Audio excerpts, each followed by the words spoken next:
Okay, now that we've gone over and done it through the board of the comparison between the adjacency list and the adjacency matrix, let's go ahead and review the slides, which is going to give a little more formal definition.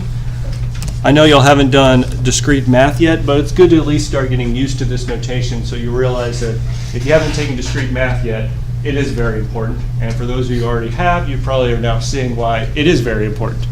So, an adjacency list, it's graphed with n vertices, V, a linked list corresponding to each vertex or node, where each node of the linked list contains the vertex u such that u comma v, and each node has two components such as the vertex and the link. Basically, you're telling it where the links are, and then I put it to where the destination and the weight. What they're doing here is you have u such that u comma v, so that you're telling us that there's a connection between u and v. What they're saying here is that they're not adding the weight. They're just saying that there's a connection here, and then I'm going ahead and telling you, you just put the weight with it to associate it. So for example, on the left, what two nodes is node 1 or vertex 1 connected to? 2 and 4. 2 and 4. And then 4? 2 through 5. 2, 3, 5. Right. Okay. So let me get a good question here on the second graph. How can you get from 0 to 4? From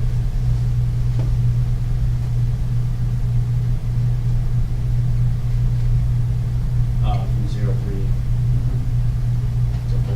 Yeah, okay. 0, 3, 4. Is there another one? Maybe a little longer?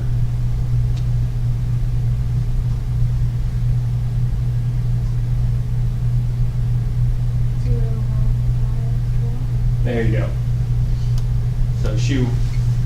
So the 2 it came up, yeah. So the first one was 0, we can go to 3, so we're at 3, then we can go to 4, we're done. 0 to 1, 1 to 5, 5 to 4, and we're done. All right. Okay. So yeah, we talked about different operations, create, clear. I think we're going to go into coding this real quick. Let me make sure there's nothing else I need to cover on the adjacency list. Keep in mind that adjacency list, each vertex, well, we talked about this on the board. We're going to talk about traversal, depth, and breadth. Shortest path, we did this with the adjacency matrix last time, and then I believe we're going to do minimal spanning tree next.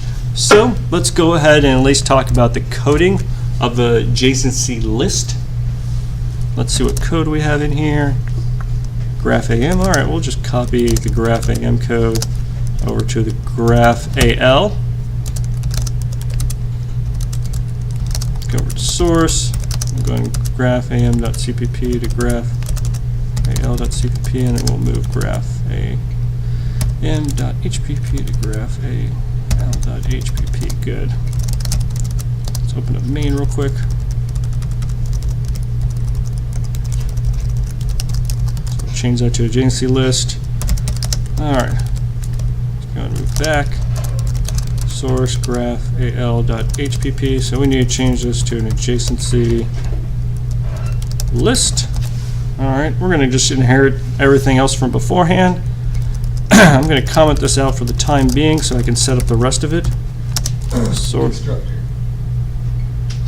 Thank you. One moment. Graph cpp L and L.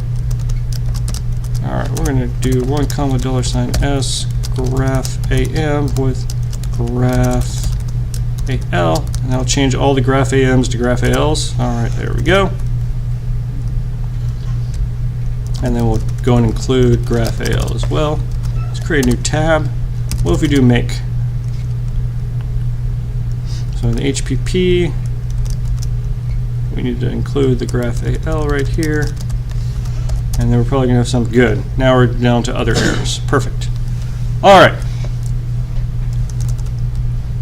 We'll look at that in a moment. Good morning. So how do we code up the adjacency list for a graph? What do we need first? Or what is it composed of? Vector. It's a vector, all right. We need a vector of lists, and the list is of type pair. Okay, yeah, there we go.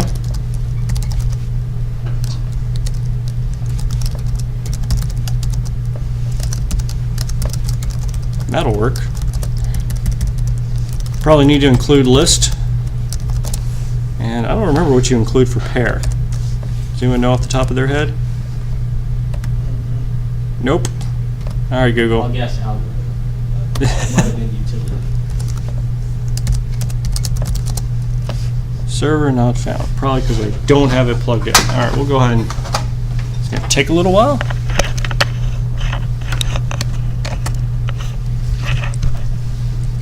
But let's see what happens if it just compiles. Oh, we have a bunch of other errors. All right, we'll go back over here real quick. And let's go ahead and at least comment out all the extra code we've done. Clearing the edges, that's not going to quite work out. Well, we'll go ahead and do it this way for now.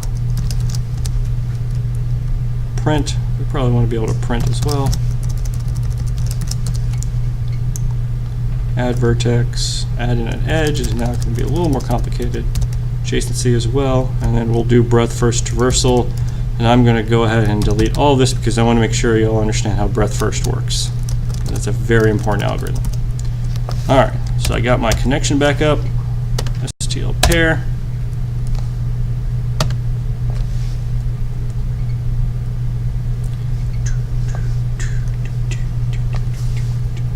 Pretty cool, yeah, utility. You think it's a utility? I didn't even see it. Wow. Utility. All right. Utility. All right, let's see if that compiles. Almost. Let's see, type mismatch and argument. Whoa, because we need to tell it what the pair is of. All right. So it's a pair of what? Int, comma W. Int, comma W. What does the int represent? The index. Yeah, the vertex. And what does the W represent? The weight. All right. Look at that. Make sure you put spaces, otherwise it's going to think it's a different operator and only sadness will occur. Oh, he compiled. All right. Well, since we got to compile, let's go ahead and check out our test cases real quick. Let's see, what were in our test cases? We have creation tests. Yeah, let's look at that one first.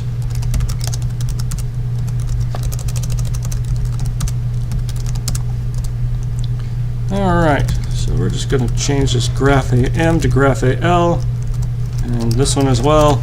And the rest of that should work or function the same way, because we're just changing the data structure behind it, not the actual interface. So this is the creation test. Make creation test. Fails a lot. That's to be expected because we haven't actually implemented it yet. So we need to be able to create the graph, add some edges, print it, and then be able to do the adjacent weight. All right. Okay. So let's go over here. Over here, we're resizing based on the number of vertices. What do we need to do?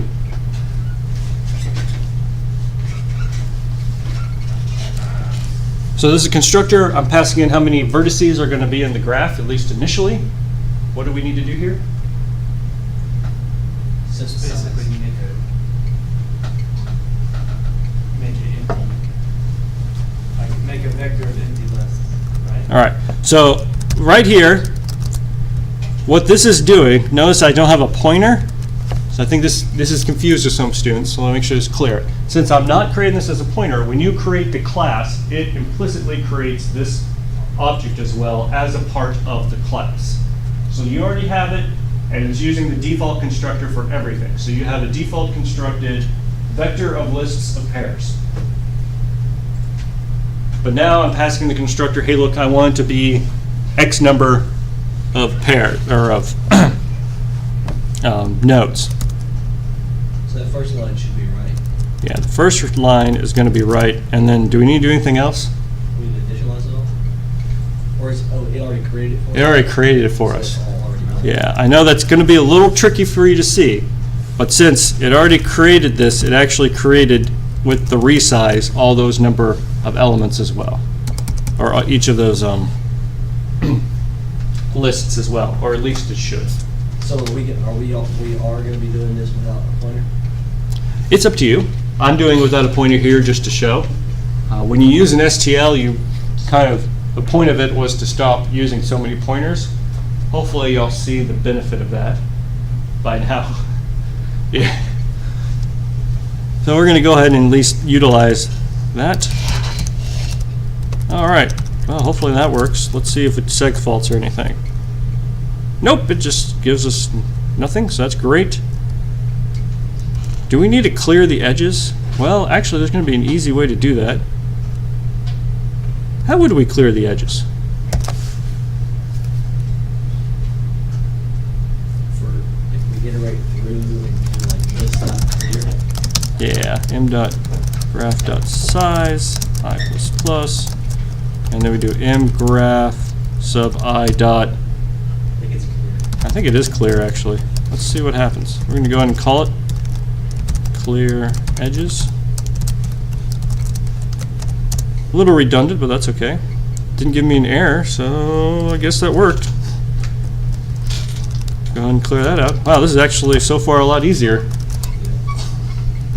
All right, let's go ahead and print it. How do we print this? We need a double for loop. Right, so the first for loop is going through The vector. the vector, right. All right, what's the second for loop going? Oops. The list. Okay, since it's a linked list, we're gonna have to use a iterator. Oh boy. If you're using a vector, shouldn't you do the other way to make it, or other way to loop through the vector? Yes, we could. I could do that, but then that for loop is going to be really, really, really Go long. on with it. Yeah. I mean, this is already. Couldn't you just do mgraph I dot begin? Well, we have to declare the iterator, right? We have to store the iterator, and then it's mgraph sub I dot begin. Wow. Yeah, that's why I didn't want to type the top one. It was going to be even longer than that. But we'll go ahead and continue this for loop on the next line. It's not equal mgraph sub I dot end. Well, technically the STL wants you to do it this way. It's not really that big of a difference where you put the plus plus in this situation. All right. Now what do we do? See out mgraph I.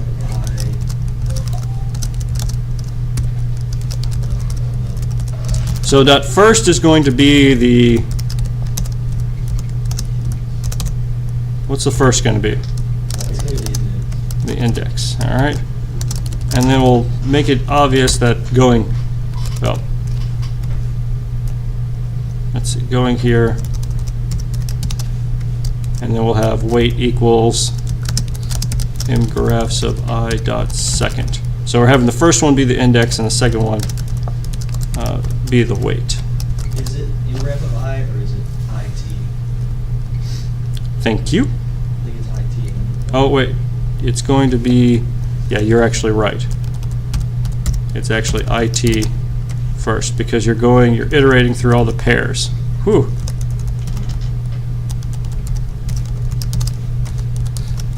Okay, let's go ahead and a new line. All right, make sure it's a new line. And up here, I'm actually going to do, to make it clear what node we're on, we're going to print off I, which is which node or vertex we're currently visiting. And then I'm going to put in a little pipe symbol to signify, hey, look, now I'm going to start listing what they are. Actually, we'll make it a set symbol. Yeah, we'll do it equal. I think that'll make it actually even clearer. And then over here I can have the in as well. All right, so start it, hopefully print everything out, and then we're done. Let's see what happens. Yeah, I had a feeling something was going to come up. All right, have to put type, okay.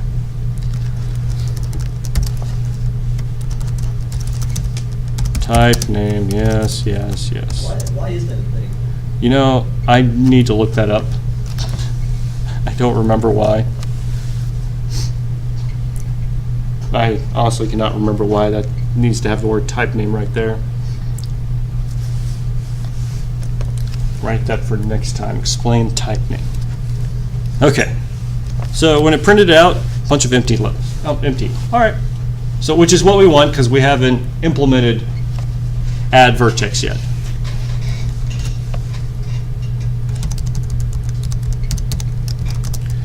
Okay.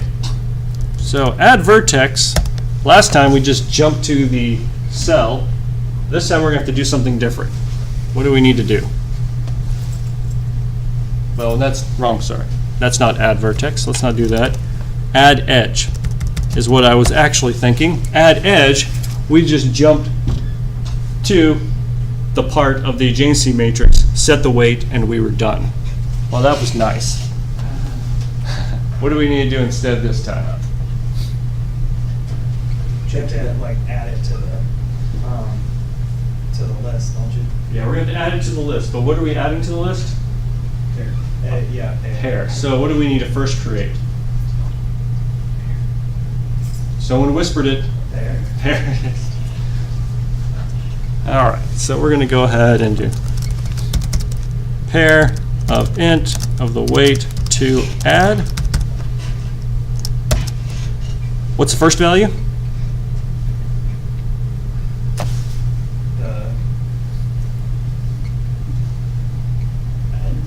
End, right. That's where the destination is. What's the second one? Weight. Okay. Then what do we do?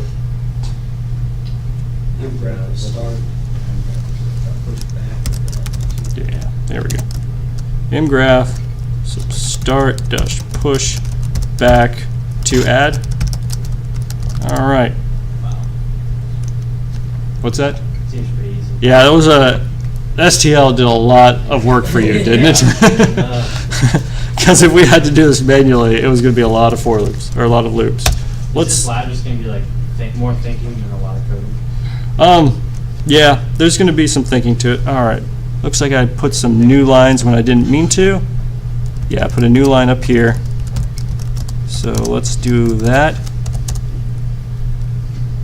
And let's start it with the new line just to make sure it's clear.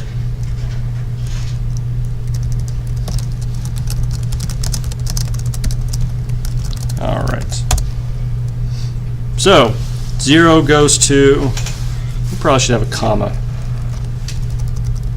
There, a comma, and then I need to fix all the printout so it's a little cleaner. And let's go ahead and put, well, I think it's clear like that. Okay. Are the arrows distracting or helpful? Helpful? I mean, Doesn't matter. yeah. Okay. Okay. So now, what does 0 go to? 3 and 4. And what's the weight to 4? 11. All right. How many vertices can you go to from 1? 3. And if you wanted to calculate that, what would you do inside the code? Well, you would mgraph sub 1 dot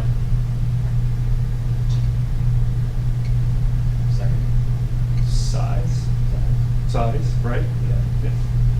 I'm trying to show you that the list is actually doing a lot of things for you. There's just yeah. Okay. right. The list is doing a lot for you here. It really is.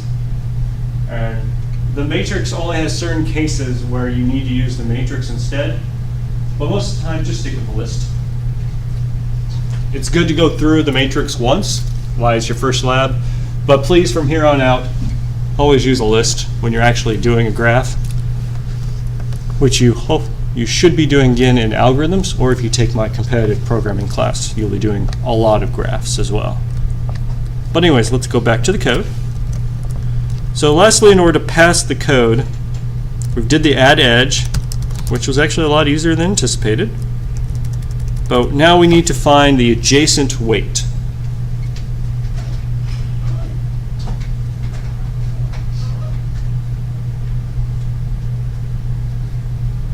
There's different ways to do this. How are we going to go about doing the adjacent weight? Let's go ahead and do the whole commenting thing this time. What's the first thing we need to do? go to start. All right, and that can just be mgraph sub start. Let me go ahead and capitalize that. All right, great. What's the second thing we would need to do? Iterate through to find end Iterate through to find end. and return weight. All right. Return the weight. Actually, I think that's going to end up being the best way to do it now that I think about it. Well, it looks like we've already done a little iteration right up there. So I'm just going to copy and paste that down here. Actually, I need to copy the rest of it as well. Perfect. But it's mgraph sub start. Okay. If it dot, what are we looking for? First is what? End. Return weight 5 and 6. Okay. Otherwise, -1. All right. So this is really the main time when the adjacency matrix is flat out faster. What's the big O of this? And where n is the largest list size of your adjacency list. Now, if that happens to be 3 or 4, even if you have 1,000,000 elements, it's really not a big difference performance-wise from the matrix. So since most of the time the graph is a little on the sparse side, remember it's not fully connected, you usually only have, I would say, not so many edges, I guess is the best way to explain it, or that your matrix is definitely mostly infinities. So in general, this for loop is actually not going to be as costly as it may seem in this situation. And does that you understand kind of what I'm trying to explain? Right. I'm trying to tell you that the matrix only in specific cases is going to be faster, and that this is actually not that big of a deal. Wouldn't that graph, mgraph by, right there, wouldn't that not do anything? All right, hold on. Where are we talking about? On the second line of the. Oh, yeah, you have to do You have mgraph to- start. Yeah. Oh, Change that. yeah, that was not going to work out very well, would it? They No. would have said, what's I? The compiler would have helped you out there. Yeah. All right, let's see if that works. Nope. Not quite. Expected 0, 0 does not equal -1. 0 does not equal -1. From 3 to 3. Ah. If start equals end, because your professor is like that, what do we return? 0. There. You're welcome. Wasn't that great the test case caught that for you, Yeah. as opposed to staring at your code when you got a 0 back from the autograder? Yeah, that's nice. I want I'm a little more enthusiasm, guys. I know test cases are not your favorite thing. They're not mine either. But can you see how it just saved you probably an hour? Yeah. Yeah. All right. Good guy test case. Always gotta do that. Test cases have got your back, yeah. So I can buy it. Okay. All right. Hey, look, we're doing great. Okay. So let's go ahead and delete all these. All right, I'm going to go and pause the recording.